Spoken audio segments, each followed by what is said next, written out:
Hello and welcome to News Now. I am Perpetual FASO Repeater. Now the news in detail. The President Muhammadu Buhari on Friday morning returned to Abuja from Seoul, the South Korean capital, where he attended the first World Bio Summit 2022. Buhari's official jet touched down at the presidential wing of the Nnamdi Azikiwe International Airport, Abuja, minutes before 6 a.m., ending his 6-day working visit to the Asian country. While in Seoul, the president most notably witnessed the signing of a memorandum of understanding for the rehabilitation of the Kaduna refinery between the Nigerian National Petroleum Company Limited and Daewoo Group. At the signing, Buhari said Daewoo Group has massive investments in the automobile, maritime and other sectors of our economy. He also delivered a statement to world leaders at the summit and held several high-level consultations and bilateral meetings, especially one with his South Korean counterpart, Yoon Suk-yeol, and the Speaker of the country's National Assembly, Mr. Kim Jin-pyo. He called for an expansion of the Nigeria-South Korea trade relations, urging investors to consider Nigeria as fertile soil for their business activities. A joint operation launched by the Department of State Services, the National Intelligence Agency, the police and other security agencies has successfully dismantled a terror cell and arrested 5 Islamic State West Africa province commanders and 30 fighters. The terror suspects were apprehended at their hideouts in different locations in Abuja, Mararaba and other satellite towns in the Federal Capital Territory.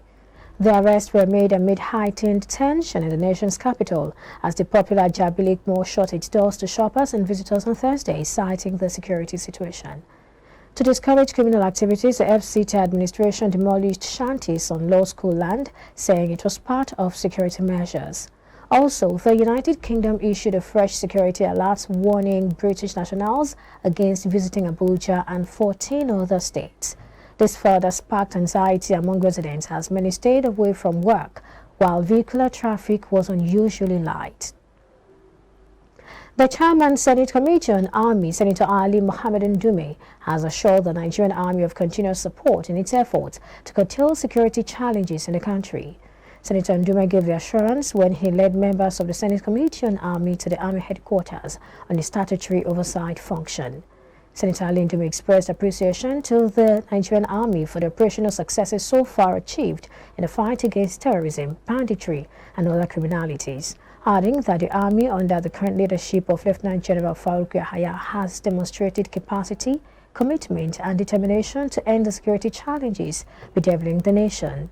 He urged the Nigerian Army to intensify efforts in tackling insecurity in troubled parts of the country before the end of the year. Senator Ndume also expressed confidence in the ability of the Nigerian Army to work in synergy with other services and agencies to restore peace and security in the country, as is being progressively witnessed in the northeast of the country. Governor Atiku Badegu of KEBBI State has urged internally displaced persons, IDPs in Mahuta and Isgogo of Fakai and Zuru local government areas to remain in the camps until the security situation has improved. Bagudu made a call while on a sympathy visit to the IDP camps in Government Day Secondary School Mahuta and Model Primary School Isgogo in Zuru Emirate on Friday. He sympathized with the victims of the banditry attack and condoled the families that lost their loved ones during the incident. Bagudu said he had already directed for relief assistance and more security measures to be taken in all the affected areas. The governor, however, warned of the dangers of spreading rumors and false information amongst people, which he said could further instill fear in the minds of people.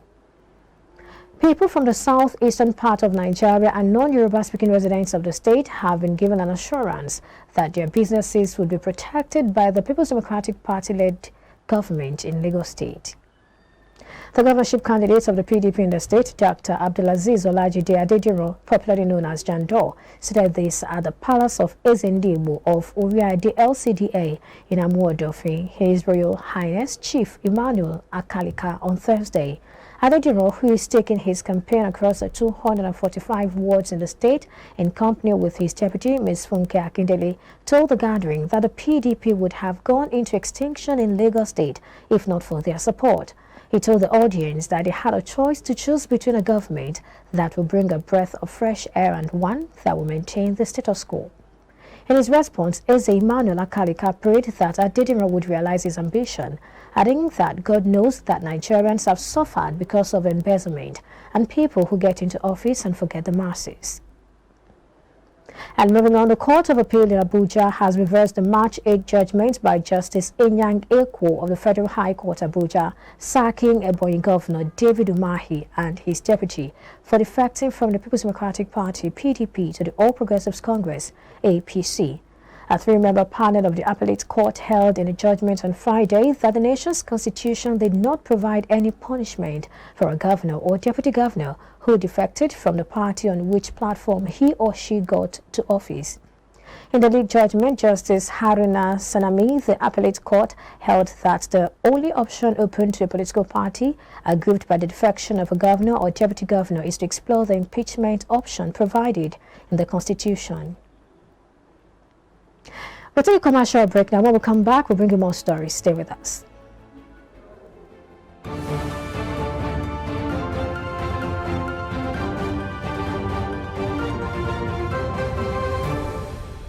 Welcome back. On the African scene, more than 4,000 people have been displaced this year in northern Togo after the security climate worsened following jihadist attacks in neighboring Burkina Faso, the government said. Togo and its West African coastal neighbors, Benin, Ghana and Ivory Coast, are facing increased spillover and risk of attacks from jihadists operating across their frontiers with Niger and Burkina Faso. In total, 789 households representing 4,175 displaced people have been identified, including populations from neighboring countries who took refuge in Togolese territory. Communications Minister and government spokesman Akoda Ayewodan said on television late Thursday. Ayewodan said the government was providing support including psychological care and education of displaced students in schools and host communities. The National Agency for Civil Protection, ANCP, in June identified in the prefecture of Tone in far north of Togo more than 600 Burkinab from Majori in the southeast of Burkina Faso. Togo has suffered at least 5 terrorist attacks, including 2 deadly assaults since November 2021 in the far north of the country. Pakistan's spy chief and the military spokesman have demanded an independent investigation into the mysterious killing of journalist ARSHAD Sharif in Nairobi. Thousands of people Thursday mourned the death of an outspoken Pakistani journalist in the capital. ARSHAD Sharif, 50, was killed Sunday night, October 23rd, when the car he was in sped up and drove through a checkpoint outside Nairobi. His body was flown home Wednesday, October 26, and his funeral took place Thursday in Islamabad. The killing has drawn widespread condemnation in Pakistan. Pakistan has not launched its investigation into the killing of the journalist.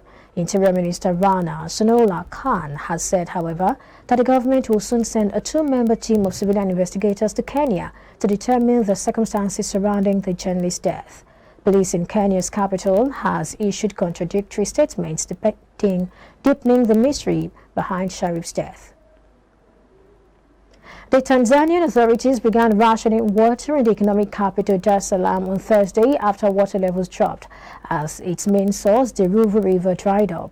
The Indian Ocean city's 5.5 million residents will be deprived of running water for 24 hours on alternate days, the Dar es Salaam Water and Sanitation Authority said. Tanzania, like its East African neighbors, is experiencing little rainfall, with meteorologists warning that a prolonged dry spell will continue. Water supply from the Ruvu River has dropped from 466 million litres per day to about 300 million litres per day, according to water officials, while the city consumes about 500 million litres per day. 4 failing rainy seasons since late 2020 have caused the worst drought in at least 40 years, killing millions of livestock, destroying crops and plunging parts of Kenya, Somalia and Ethiopia, Tanzania's neighbors, into near starvation conditions.